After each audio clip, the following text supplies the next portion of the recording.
The sound was not a sound anyone should ever hear, not in a city built on noise and distraction. It was a dry, mechanical cracking, impossibly fast and relentless, cutting through the warm desert night of October 1st, 2017. On the Las Vegas Strip, below the towering facade of the Mandalay Bay Resort and Casino, a country music festival was in full swing. One moment, there was the twang of a guitar, the collective murmur of 22,000 voices singing along. The next, this sound. A staccato hell raining down from the 32nd floor, confusion for a precious, fatal second. Then, screams. The air, once filled with music, was now thick with the smell of cordite and blood.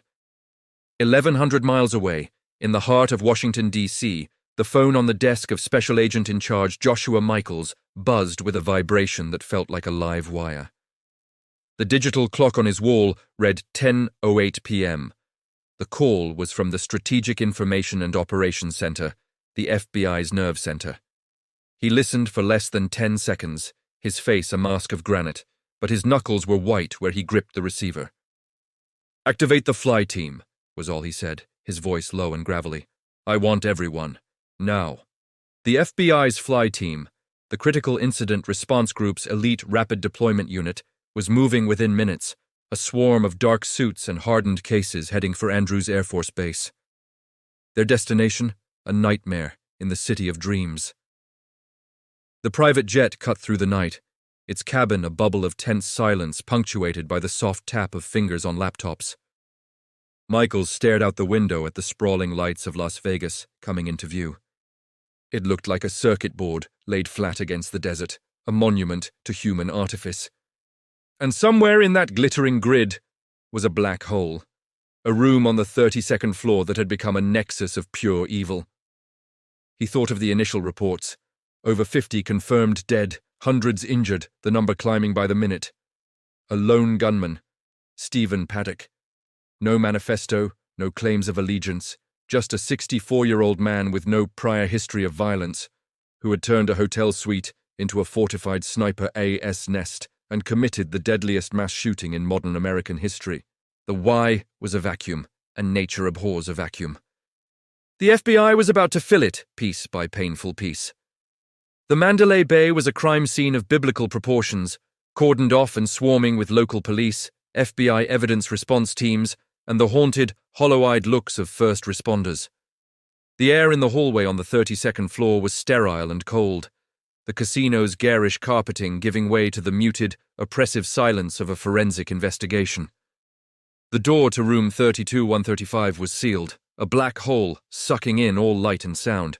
Inside, it was a landscape of calculated destruction.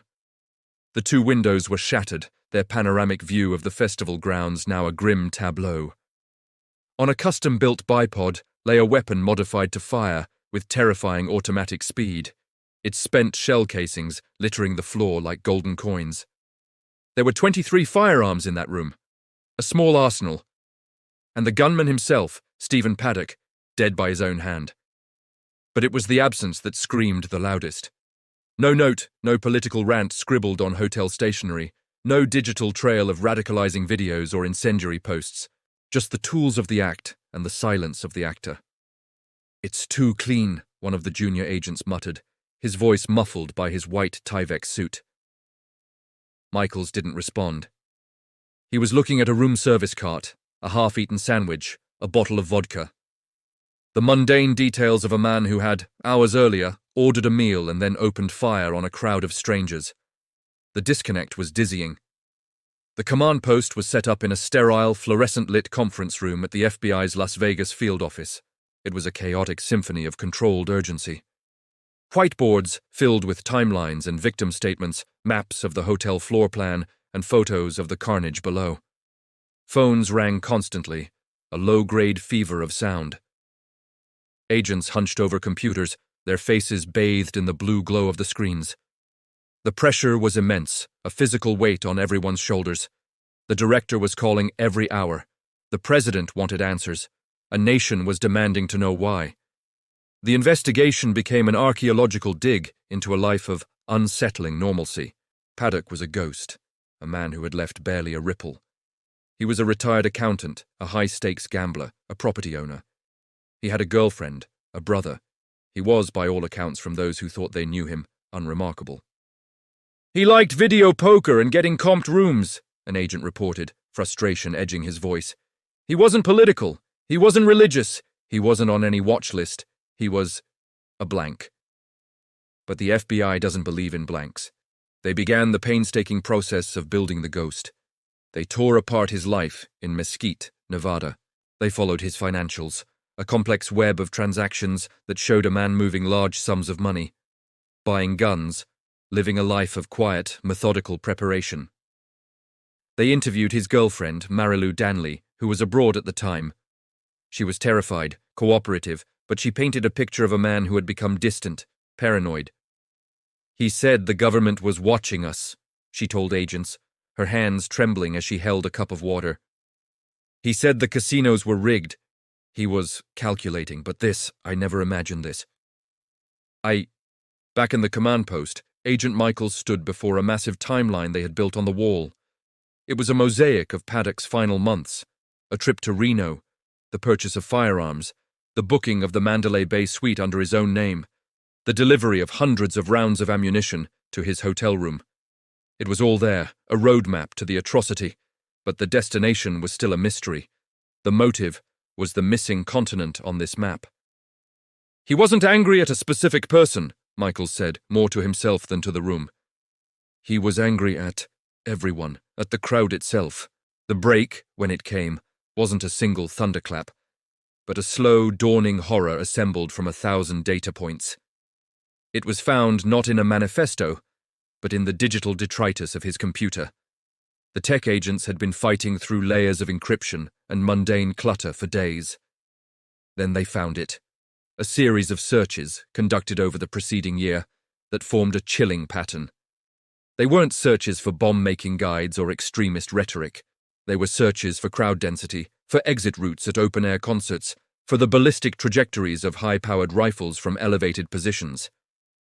He had researched other mass shooters, not with admiration, but with a cold, clinical analysis.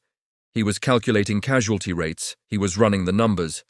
One of the analysts, a young woman named Chloe with tired eyes, called Michaels over to her station. Her screen showed a spreadsheet Paddock had created. "Look at this, sir," she said, her voice quiet. "It's a list of major music festivals, attendance numbers, dates." He was comparing them. "It's a cost-benefit analysis." The document was a ledger of human life, a grotesque balance sheet where the only metric was maximum carnage. The most haunting discovery was a series of ballistics calculations scribbled on a notepad found in his car. Next to the numbers, he had written a single, stark phrase. Michaels held the photocopy in his hand, the words feeling like a brand. "A high-density crowd is a soft target, maximum efficiency." It wasn't a political statement. It wasn't a cry for help. It was the conclusion of a monstrous equation. The final piece fell into place when agents reconstructed his final hours. They reviewed security footage, spoke to hotel staff. He had gambled, he had eaten, he had made small talk with a maid. He had seemed calm, normal. But in the moments before he began shooting, he had set up a camera in the peephole of his hotel room door, and another in the hallway. He wasn't worried about being stopped. He was documenting his own act. He was the director, the cameraman, and the star of his own snuff film. The motive wasn't hidden in a complex ideology. It was there, in the cold, sterile data. The why was the how. The act itself was the purpose. Weeks later, Joshua Michaels stood in the same D.C. office where he had received the first call. The final report, thousands of pages thick, sat on his desk. It would be sanitized for the public, its most disturbing conclusions summarized in clinical language. But he would never forget the visceral truth they had uncovered. There was no grand conspiracy, no hidden master, no twisted philosophy to blame. They had pieced together the motive, and in doing so, had stared into an abyss that was far more terrifying than any terrorist plot. They had found a man who was not driven by rage or faith or politics, but by a profound, bottomless, and calculated nihilism. A man who saw human beings not as people, but as data points in a violent experiment, A man for whom the ultimate meaning was found in the ultimate meaninglessness. He walked to the window, looking out at the lights of the capital, a city built on systems and reasons. But Stephen Paddock existed outside of all that. He was a system of one, a closed loop of destructive logic. The case was closed, the files would be archived. But the silence they had filled with their investigation now echoed with a more profound, more permanent question. The wind outside his window was cold, whispering secrets he now wished he didn't know.